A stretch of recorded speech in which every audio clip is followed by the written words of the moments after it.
Hidup. Kita ingat itu jalan ada orang enggak apa.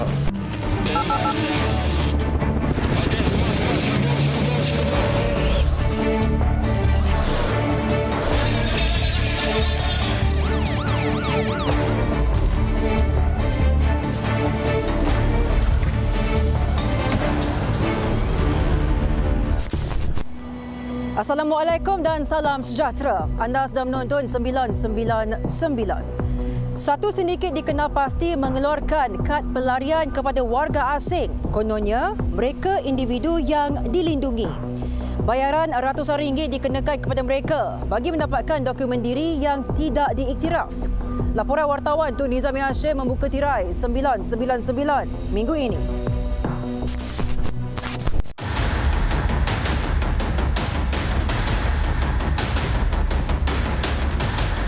Buka pintu ni dulu. Buka saya. Saya tunggu abang saya balik. Saya satu orang tinggal saja. Tapi banyak rasa ni. Ini kasut saya guna. Saya tak buang. Buka pintu, Uncle. Hati-hati. Itu antara cabaran dihadapi anggota penguatkuasa apabila segelintir penduduk tempatan enggan memberi kerjasama dalam Opsapu baru-baru ini.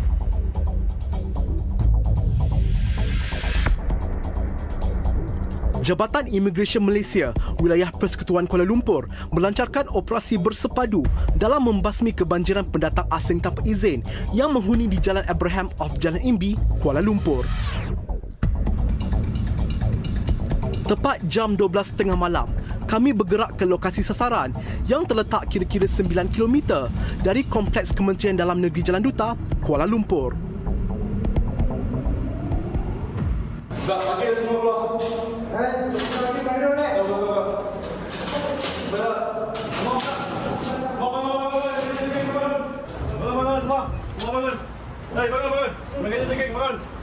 Pasport semua kasi keluar. Semua sudah ambil pasport, sudah ambil telefon, duduk sini. Rumah ada berapa orang? 4 orang. Ni 4 orang ada berapa saja? 14. Itu semua baru orang. Apa yang ada, pasport ke, fotokopi ke, apa ke, kita bawa tu. Kita checking ke bawah. Operasi yang disertai 115 anggota ini turut menyaksikan tindakan segelintir penghuni yang enggan membuka pintu untuk permisaan. Kononnya tidak mendengar ketukan, ekoran telah tertidur. Keluar. You dengar tak bunyi meletup tak buka pintu lagi ya? Hidup. Kita ingat itu jalan ada orang enggak apa. Tadi mungkin saya dengar itu mungkin itu ada orang kadang-kadang mari itu kacau punya orang itu. Lelaki tempatan berusia 62 tahun ini pula mendakwa ketakutan dan tidak membenarkan pihak imigresen melakukan pemeriksaan di dalam rumahnya. Macam ni, Uncle buka pintu. Uncle tunjukkan IC pada saya. IC sahaja, Uncle. Buka pintu ni. Tak ada orang. Tak apalah, Uncle buka sekejap. Kami nak buat makan. Tak boleh, Uncle sudah menghalang pejabat awam buat kerja. Seorang lelaki warga emas cuba mencetuskan provokasi dengan pihak imigresen kerana enggan membuka pintu untuk pemeriksaan dan jumlah kasut di hadapan rumahnya yang mencetuskan persoalan mengenai jumlah bilang isi rumah yang tinggal di dalamnya.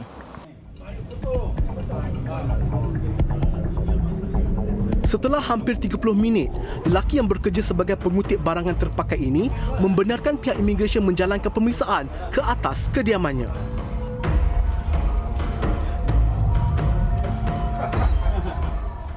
Ini yang dulu saya kasih kasut pasuk kerana saya keluar kerja, buat barang. Ada orang tengok banyak kasut, ada orang dalam. Sebab takut orang pencuri masuk ke? Oh, memang ada kes masuk rumah pecah masuk ke sebelum ni? Ada.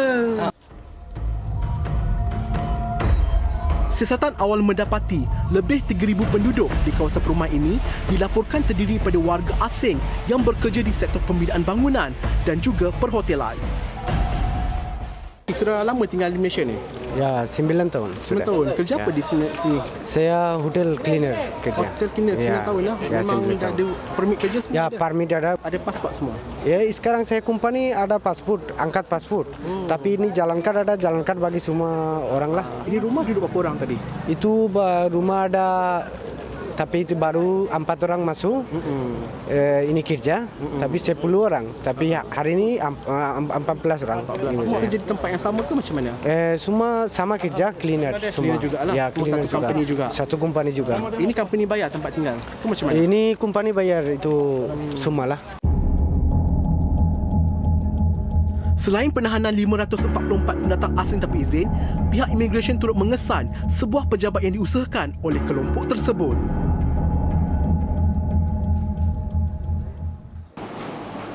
Pemeriksaan di tingkat 2 di bangunan ini turut menemukan sebuah bilik yang dijadikan sebagai pejabat syarikat, dan pemeriksaan awal mendapati bahawa syarikat ini tidak berdaftar dan mereka didapati memproses kad UNHCR tanpa kebenaran dan tidak dilantik sebagai ejen oleh pihak UNHCR. Menurut Ketua Pengarah Jabatan Imigresen Malaysia, Datuk Seri Khairul Zami Daud, pihaknya menyita kesemua peralatan di pejabat ini, memandangkan sedikit itu didapati telah beroperasi sejak tahun 2009 secara tidak sah.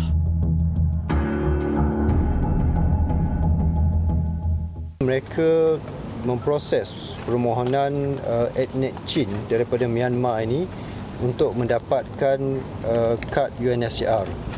Jadi etnik Chin ini akan pergi ke premis ini, mengisi barang-barang UNHCR, mengemukakan dokumen, dan dalam kad ini dinyatakan bahawa di dalam bahasa Melayu, pemegang kad ini digambarnya di muka hadapan adalah seorang pelarian.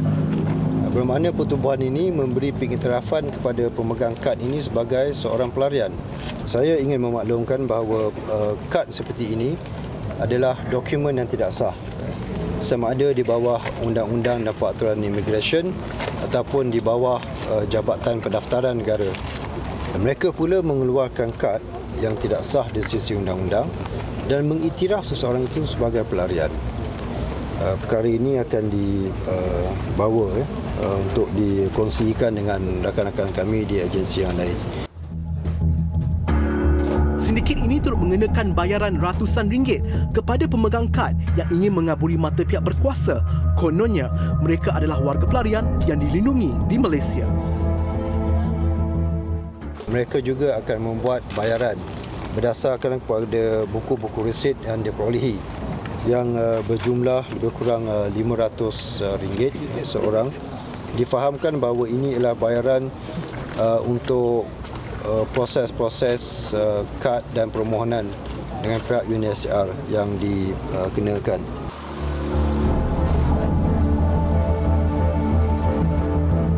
Kesemua pendatang asing tanpa izin yang ditahan dibawa ke Pejabat Imigresen Kuala Lumpur untuk tindakan lanjut. Laporan Tun Nizami Hashim, 999.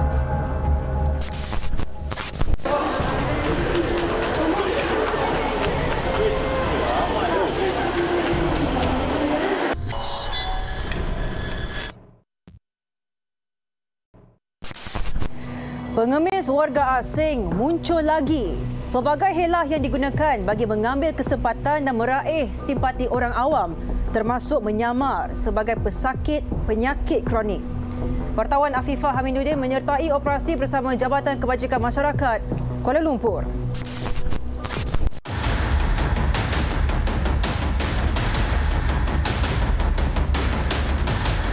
Nanti kemas semua barang, kita bawa. Habis yang kursi roda sana tu, abang punya juga? Saya punya. Dia duit lebih tuan. Cari duit lebih. Pakistan? Mari merbani baca.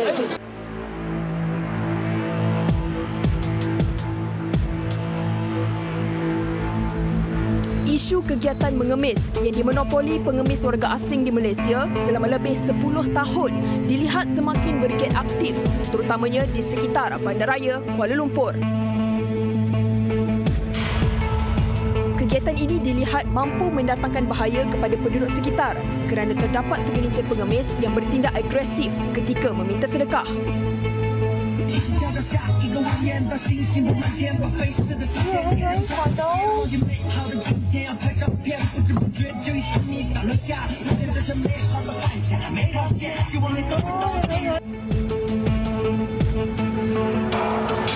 Susulan itu, kru 999 membuat pemantauan di sekitar Bandaraya Kuala Lumpur dan hasil tinjauan mendapati majoriti mereka yang berkeliaran meminta sedekah disyaki didalangi oleh sindiket warga asing. Where are you from? Palestine. So, is this your child? Yeah, ma'am. How long you been in Malaysia? No, English. Malaysia 2 months. 2 months. 2 months. Oh, then where you stay here? Chowkat. Huh? Chowkat. Oh, you stay with your family? Yeah, no family, brother. Berbagai taktik digunakan untuk meraih simpati demi mengaut keuntungan. For baby, no one. You please 20. You eat already? You ready? No, 20 years school, baby. No. This one carrying me. This baby. This 4, baby. Wallah, baby. Bagi menangani isu ini, satu operasi khas dilancarkan Jabatan Kebajikan Masyarakat JKM Kuala Lumpur di 5 lokasi hotspot sekitar ibu kota.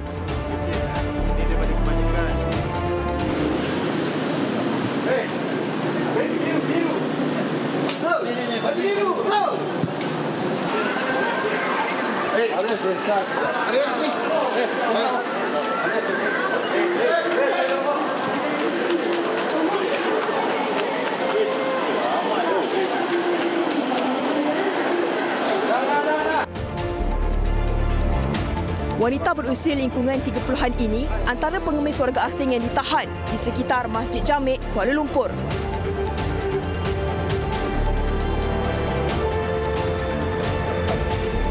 Tak, orang mana ni? Ha? Orang mana? Indonesia. Indonesia. Duduk rumah kat mana? Sana. Sana tu mana? Baru tu. Handphone saya hilang. Handphone hilang? Lepas tu, kenapa ada kat sini lagi? Kena rompak. Kena rompak? Ya. Habis tu kenapa datang minta sedekah sini lagi? Duit saya tak ada. Duit tak ada? Tak pergi kedutaan Indonesia ke minta bantuan ke apa? Tak ada. Tak ada? Tak. Okay. Itu apa? Baru kena curi handphone saya. Baru kena curi? Tak apa. Kita ikut pergi pejabat dulu. Kita untuk buat saringan. Meskipun wanita ini pernah ditangkap sebanyak 2 kali oleh pihak berkuasa, ibu kepada 2 orang anak ini tetap berdegil menjalankan kegiatan itu sejak tahun 2019. Saya tak ada duit nak bersalin. Dah bersalin, tak ada duit juga? Ha? Dah bersalin nanti baru cari kerja. Itu dari tahun berapa? Baru je. Baru je? Selalu? Selalu sana. Satu hari boleh dapat berapa? Tak tahu saya. Kadang dapat, kadang tak dapat. Biasa dapat berapa? Tak tahu, tak dapat pun. Pelbagai modus operandi pengemis warga asing dikesan oleh pihak JKM Kuala Lumpur, antaranya mendekati orang awam secara agresif dan menyamar sebagai pesakit kronik. Dari mana ni? Mulia ni anda. Jalan sikit, Ben. Jalan. Kasih jalan. Jadi siapa-siapa yang sedang mencari hidup sarung syifon nanti kemas semua barang, kita bawa. Barang ke sini je kan? Ini je? Ini juga lah. Sana pun ada, sini pun ada. Duit lebih tuan. Duit lebih tuan. Cari duit lebih. Tapi boleh berjalan kan? Bertongkap boleh tuan. Bertongkap boleh kan? Sebab saya selalu tengok berjalan je. Cuba bangun tengok. Boleh cuba bangun? Boleh kan? Boleh berjalan kan? Saya boleh bertongkat tuan. Habis yang kursi roda sana tu, abang punya juga? Saya punya. So kita ambil dua-dua Abang kena ikut kita dulu pergi pejabat dulu. Boleh. Boleh Individu yang kononnya mengalami kecederaan parah di bahagian pinggul ini mendakwa pendapatannya sebagai pengemis di ibu kota mampu mencecah sehingga RM300 sehari. You daripada mana? Saya? Daripada mana tengok saja? Saya pinggul saya pecah bang. Pinggul pecah? Kemalangan bang. Tengok depan 2007 bang. Walau bagaimanapun, alasan lapuk itu berjaya dipatahkan apabila individu terbabit berjalan secara normal ketika diarahkan pihak berkuasa.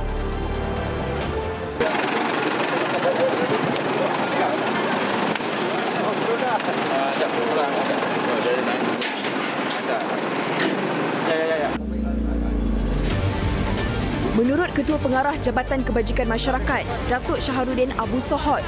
Operasi terbabit mensasarkan beberapa lokasi yang menjadi lubuk pendapatan pengemis warga asing, termasuk Jalan Tunku Abdul Rahman, sekitar Masjid India dan Bukit Bintang. Pada hari ini kita telah menamatkan 17 orang, antaranya 11 lelaki, 4 orang perempuan, seorang kanak-kanak lelaki dan seorang kanak-kanak perempuan. 3 orang daripadanya adalah bukan warga negara. Dan juga kita ada 6 orang warga negara yang kita ambil tadi. Kita akan letak mereka di pusat senti bina diri Sungai Buloh. Dan yang 6 warga negara tadi kita bebaskan. 6 orang ni bebas sebab 2 daripadanya menghadapi masalah mental dan seorang ada HIV dan yang 3 orang lagi dia ada rumah dia sendiri. Tambahnya, perkhidmatan bantuan kewangan turut disediakan kepada kumpulan sasar, termasuk orang papa berstatus warga negara dan bermastautin di Malaysia. Jabatan Kebajikan Masyarakat melaksanakan pengambilan orang papa secara tidak berjadual, tidak berkala berdasarkan aduan yang diterima ataupun melalui panggilan telefon, melalui media massa, media cetak serta juga melalui talian kasih. Jabatan juga melaksanakan pengambilan orang papa secara berjadual macam yang kita lakukan pada hari ini pada setiap minggu bagi tempat-tempat yang telah kita kenal pasti. Pihak Jabatan Kebajikan Masyarakat turut menggesa orang awam agar lebih peka dan prihatin terhadap golongan yang lebih memerlukan serta mempunyai dokumen yang diiktiraf oleh JKM.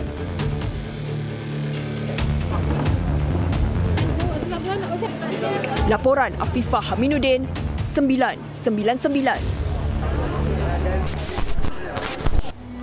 Menyamar sebagai pegawai Kementerian Kesihatan Malaysia. Itulah taktik licik 3 suspek memeras ugut 20 pemilik premis kesihatan dan kecantikan tidak berlesen di sekitar Lembah Kelang. Saksikan perincian kes disediakan wartawan Fuzail Ismail.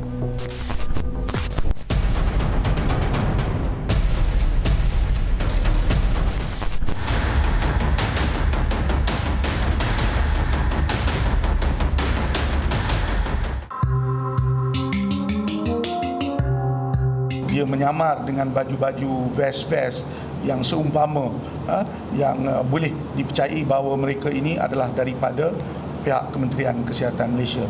So di sinilah premis ataupun tuan punya premis yang menjalankan salon kecantikan ini akan mempercayai bahawa mereka daripada KKM.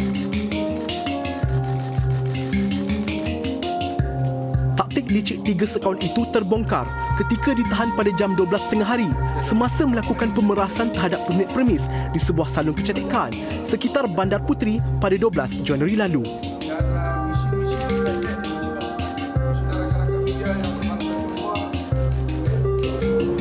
Modus operandi yang dijalankan ialah dengan mensasarkan premis-premis salon kecantikan yang tiada mempunyai lesen daripada Kementerian Kesihatan Malaysia bagi menjalankan perkhidmatan menggunakan peralatan perubatan dan penjualan ubat-ubatan berjadual untuk rawatan estetik atau pembaikan rupa bentuk wajah, kulit dan badan.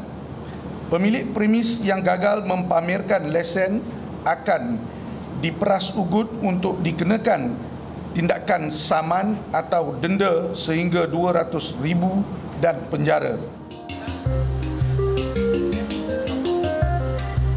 Sejak September lalu, hampir 20 pemilik premis sekitar Lembah Kelang termasuk Petaling Jaya, Selayang, Shah Alam dan Kuala Lumpur menjadi mangsa pemerasan 3 lelaki berkenaan.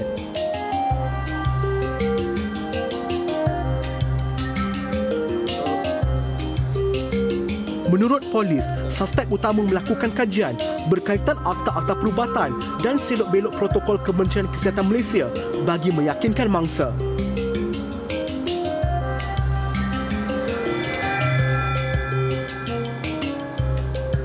Difahamkan, setiap kali penyamaran dilakukan, dalang utama turut menggunakan kamera badan tanpa sebarang rakaman bagi mengaburi mata mangsa.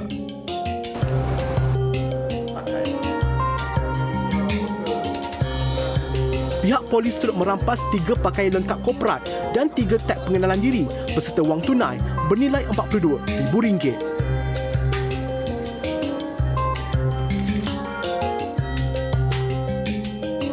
Kes disiasat mengikut Seksyen 386 Kanun Kesiasaan dan Seksyen 170 Kanun Kesiasaan kerana melakukan pemerasan dan menyamar sebagai penjawat awal.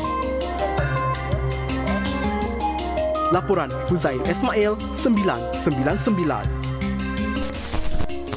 Online ada, kita order kali online. Tengok harga lah, mana murah kita order mana lah.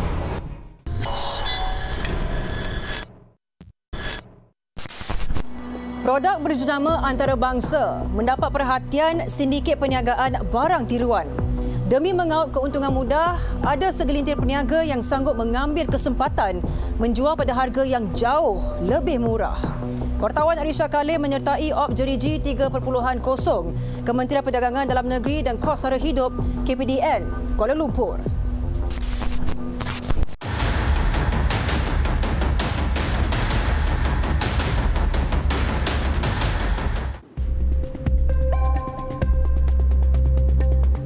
Kota Raya Kuala Lumpur dikesan menjadi markas para peniaga menjual produk tiruan berjenama antarabangsa kepada pelanggan.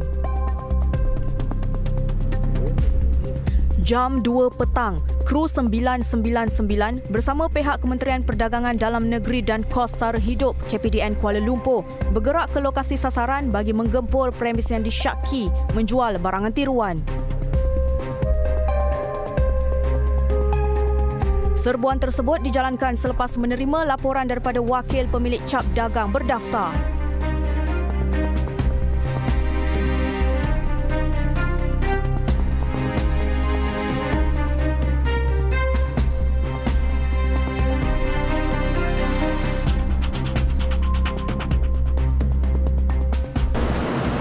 Dari 3 jenis. Mesin ada, body wash ada.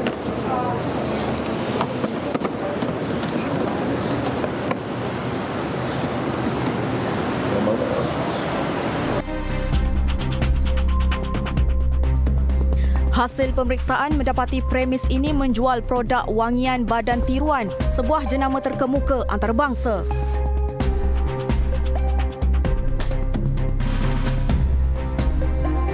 Sekali pandang, kelihatan sama. Itu ciri-ciri fizikal produk tiruan yang menyamai hampir 90% produk asli di pasaran. Pemilik kedai yang berusia 26 tahun ini mendakwa terjebak menjalankan kegiatan haram itu sejak 2 bulan lalu selepas melihat produk tersebut laris di pasaran dalam talian.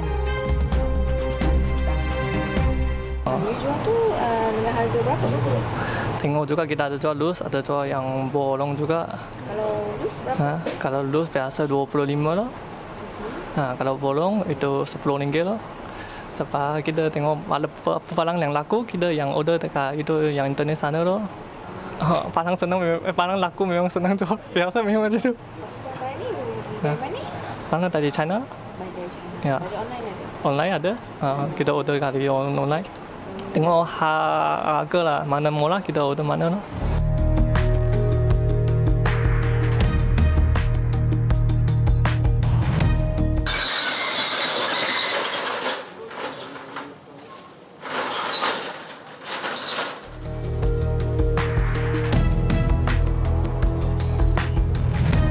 Pihak berkuasa turut mengesan sebuah stor mini bagi menyimpan stok barangan wangian itu sebelum dipasarkan.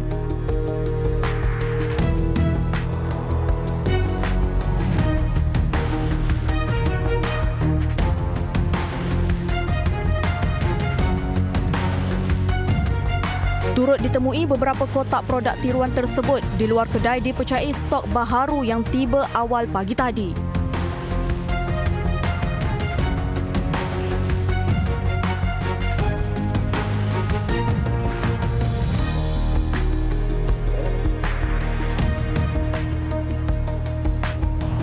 Operasi diteruskan di premis berhampiran disyaki menjual minyak wangi tiruan yang dipercayai dikendalikan oleh warga asing.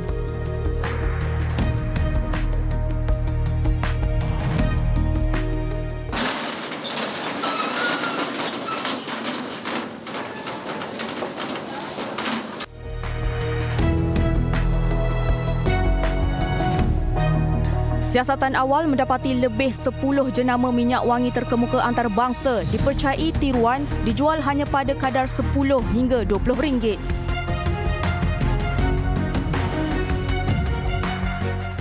How long have you been working here? Around 5 to 6 months. Okay, what are you selling here actually? Actually, these are perfumes, but not of high quality. What we say normally, a lot of symbolic word, you listen grade perfumes. So they are of low quality products, and yeah. Okay, so does it mean it's not original? So far, I think yes, because common sense says that if something is selling at 20 ringgit, and we know that we are buying outside around 300-400, so somehow it makes a common sense. Okay, so what's Yeah. the owner? Sorry? Owner of the shop? He is in Pakistan. Did you know selling this is wrong? Actually, honestly, I not have 100% idea, because if you see the environment overall in Malaysia, somehow you have a legitimacy that why this can't. Pekerja yang menetap di negara ini sejak 15 tahun lalu mendakwa pada kebiasaannya pelanggan akan membeli sekurang-kurangnya 5 botol sekaligus gara-gara harga yang ditawarkan jauh lebih murah berbanding produk asli. Saya difahamkan pembeli di stor yang menjual barang yang tidak original ini akan menjual semula di media sosial pada harga mencecah ratusan ringgit walaupun barangan ini bukan yang original. Dan mereka kebiasaannya akan klaim pada pembeli yang barang ini adalah barang rejected, dan itu adalah isu yang kita klasifikasikan sebagai penipuan kepada pelanggan.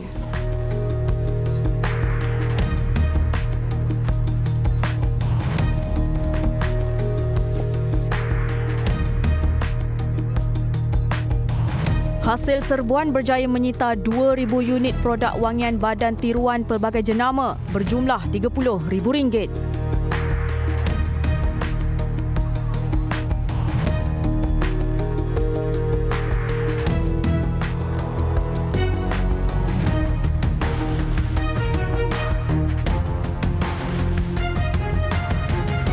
Nilai rampasan yang tinggi menunjukkan industri barangan tiruan masih berada pada tahap kritikal selain kesedaran mengenai bahaya dan akibat penggunaannya masih di tahap rendah.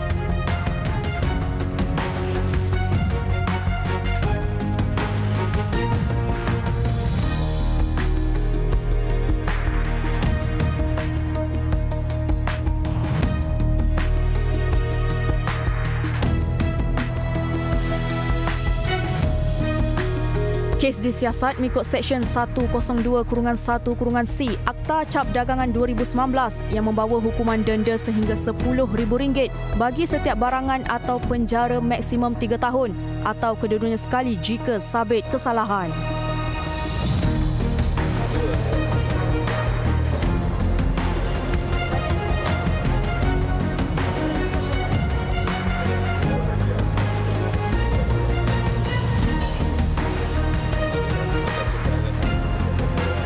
Laporan Arisha Kalim 999.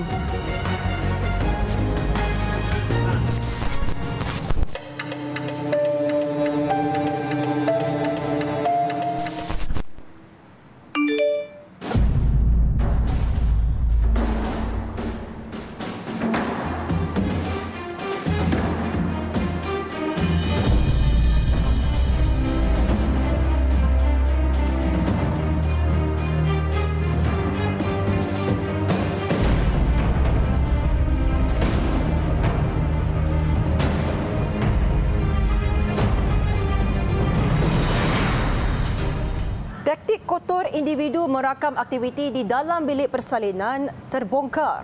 Tanpa disedari, rakaman itu dibuat menggunakan kamera tersembunyi dan dijual di media sosial.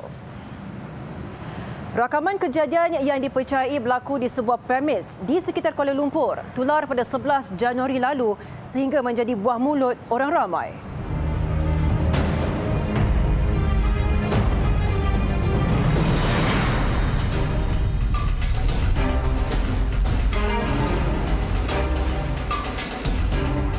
Ni kita marah dan malulah. Kita ada privasi kita sebab kita pun ada kita punya marah kan. Takkan kita nak bagi orang macam tu tengok. So kalau berlaku pada anda pun boleh fikirlah sebab okeylah kita nak datang beli baju, nak test kan, takkan nak beli macam tu. Tiba-tiba ada kamera, so tak eloklah orang tengok macam tu. Di tempat awam adalah memang tak sepatutnya berlaku. Dan saya sebagai orang lama, saya rasa kena menghormati orang sekeliling. Jangan nak buat apa yang tak senonoh, ikut suka hati. Dan hendaklah kawal nafsu supaya menjaga nama baik mak ayah dan sebagainya. Orang ramai turut gusar apabila rakaman memaparkan seorang pelanggan wanita sedang menukar pakaian di bilik persalinan awam dipromosikan secara meluas di alam maya.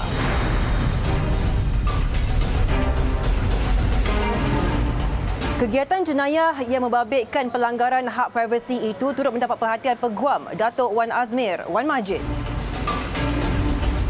Yang sedia ada tu memang secara amnya boleh terpakai untuk kes-kes privasi seperti kes ini. Sebagai contoh, Penal Code ada, Akta Multimedia ada, dan kemudian kita ada Aviation Act pun ada. So undang-undang sedia ada. Sama ada undang-undang yang khusus untuk rakaman dalam bilik persalinan ataupun rakaman khusus dalam satu event, tidak ada. So undang-undang yang sedia ada ni boleh dan mencukupi untuk kes-kes invasion of privacy. Tambah beliau, tindakan boleh diambil di mahkamah sivil sekiranya perbuatan pelaku mendatangkan kerugian dan malu kepada mangsa. Sudah terdapat kes-kes yang mana dibawa ke mahkamah dan kes-kes ni didapati bercanggah dengan privasi kepada seseorang individu tersebut. Ada juga kes-kes yang dibawa ke mahkamah untuk invasion of privacy dan ditolak oleh mahkamah. Kerana mahkamah sekarang ini memandangkan tak ada undang-undang khusus sivil mengambil satu penetapan sekiranya satu perlakuan oleh perakam tersebut mendatangkan kerugian, kemaluan dan kemudian satu tindakan itu boleh diambil di mahkamah sivil. Difahamkan terdapat dua tindakan yang boleh dilakukan oleh mangsa sekiranya pelanggaran hak asasi berlaku di dalam sebuah premis. Apa yang boleh dilakukan? Dua perkara. Pertama, si mangsa tersebut boleh membuat laporan polis ataupun boleh membuat laporan kepada pihak MCMC. Itu pertama. Kedua, ialah mengambil tindakan saman sivil di mahkamah. Yang mana dia akan sama ada saman tuan punya premis ataupun individu yang telah melakukan perbuatan tersebut. Ketua Polis Daerah Dangwangi mengesahkan siasatan masih dijalankan bagi mengenal pasti pelaku dan kes kini disiasat mengikut Seksyen 509 Kanun Keseksaan.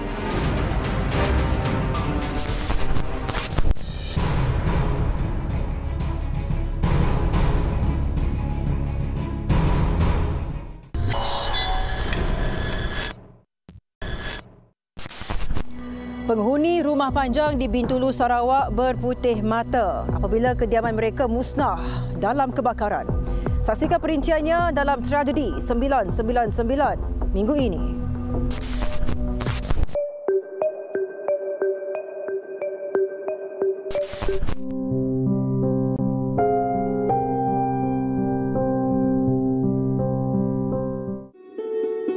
Kediaman 200 penghuni rumah panjang Selanjat di Jalan Ulu Sebauh, Sarawak lenyap sekelip mata akibat musnah dalam kebakaran. Siasatan awal mendapati kejadian dikatakan berpunca daripada unit tengah rumah panjang terbabit. Menurut jurucakap Pusat Gerakan Operasi Jabatan Bomba dan Penyelamat Negeri Sarawak, kebakaran membabitkan satu blok lama rumah panjang berstruktur tidak kekal. Tambahnya, 33 daripada 36 pintu kediaman terbakar dan mengakibatkan hampir 90% blok itu musnah. Walau bagaimanapun, kebakaran yang berjaya dipadamkan pada jam 10.16 pagi itu dapat menyelamatkan 3 buah rumah yang berhampiran. Punca serta jumlah kerugian masih dalam siasatan dan tiada kemalangan jiwa dilaporkan. Sementara itu, di Shah Alam, pasukan bomba dan penyelamat berjaya menemui mayat seorang remaja yang lemas di Tasik Cermin. Mangsa Muhammad Khairil Hamizan Mustafa, 16 tahun, dilaporkan lemas ketika mandi bersama 6 rakan lain di tasik tersebut kira-kira jam 12.30 hari. Operasi mencari dan menyelamat selama lebih 1 jam itu telah menemukan mayat mangsa kira-kira 15 kaki dari tebing berhampiran lokasi mangsa dan 6 rakannya berenang. Mayat mangsa kemudiannya diserahkan kepada pihak polis untuk tindakan lanjut.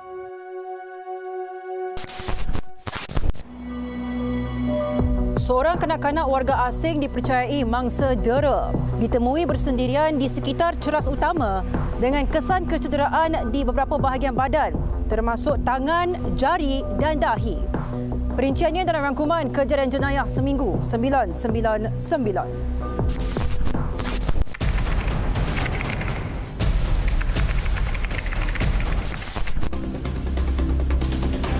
Seorang warga tempatan menemui kanak-kanak lelaki yang disyaki mangsa dera di tepi jalan sekitar ceras utama pada jam 11.30 malam 13 Januari lalu.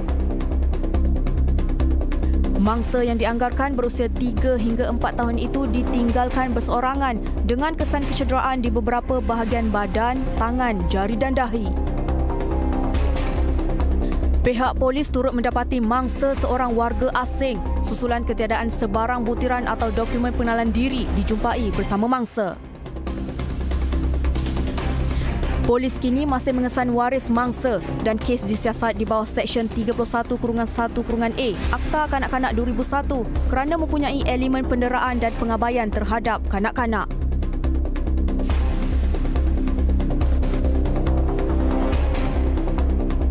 Satu sindiket pengedaran dadah berjaya ditumpaskan pihak polis susulan penahanan sepasang suami isteri berusia 34 dan 30 tahun ketika serbuan di sekitar Senai Johor pada 7 Januari lalu. Taktik kedua-dua suspek yang dipercayai dalang sindiket itu menjadikan rumah dan kereta mereka sebagai transit stor penyimpanan dadah berjaya dibongkar anggota serbuan. Susulan tangkapan itu, 11 lagi suspek ditahan di 3 lokasi berlainan bersama rampasan pelbagai jenis dadah yang bernilai mencecah RM360,000. Kesemua suspek direman selama 7 hari bagi membantu siasatan mengikut Seksyen 39B Akta Dadah Berbahaya 1952.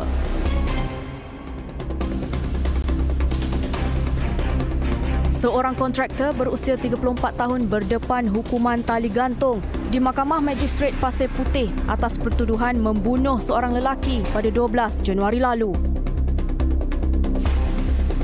Tertuduh didakwa melakukan perbuatan itu di hadapan sebuah rumah sekitar Kampung Saring kira-kira jam 9.30 malam hingga 10 malam pada 1 Ogos 2021. Mahkamah memutuskan 12 April depan untuk sebutan semula kes mengikut Seksyen 302 Kanun Keseksaan selepas tiada sebarang pengakuan dilakukan tertuduh terhadap pertuduhan tersebut. Sementara itu, 2 lelaki warga tempatan dihadapkan ke Mahkamah Magistrate Ipoh atas pertuduhan membunuh seorang penganggur berstatus orang pengawasan polis pada 13 Januari lalu. Kedua-dua tertuduh didakwa melakukan pembunuhan dengan sengaja dan menyebabkan kematian mangsa di Taman Klebang Putra sekitar jam 10.40 hingga 11.28 malam pada 30 Disember 2022.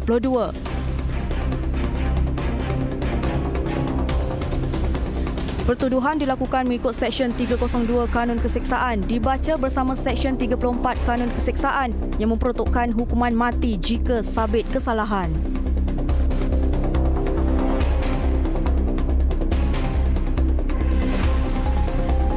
Agensi Penguatkuasaan Maritim Malaysia APMM Kelantan berjaya menahan 4 bot nelayan asing Vietnam yang menceroboh perairan negara dalam satu operasi sekitar Muara Tok Bali pada 12 Januari lalu. Susulan kejadian itu, 24 nelayan warga Vietnam termasuk tekong ditahan pihak maritim kerana disyaki melakukan aktiviti menangkap ikan secara haram di perairan Malaysia. peralatan menangkap ikan, navigasi serta bekalan diesel bernilai 1.7 juta ringgit turut dirampas pihak maritim dalam operasi tersebut. Kes disiasat di bawah Seksyen 15-1-A Akta Perikanan 1985 dan Seksyen 6-1-C Akta Imigresen 1999 Palang 63. Saudara, jangan lupa bersama kami di minggu hadapan untuk paparan berita jenayah terkini dan tindakan penguatkuasaan. Sebarang maklumat, aduan dan video mengenai jenayah boleh disalurkan menerusi email, Facebook dan juga Instagram rasmi 999 seperti tertera. Saya Sofia Nur Solehatun mewakili tim berbetan 999 mengucapkan Assalamualaikum dan selamat malam. Ingat, jenayah membawa padah.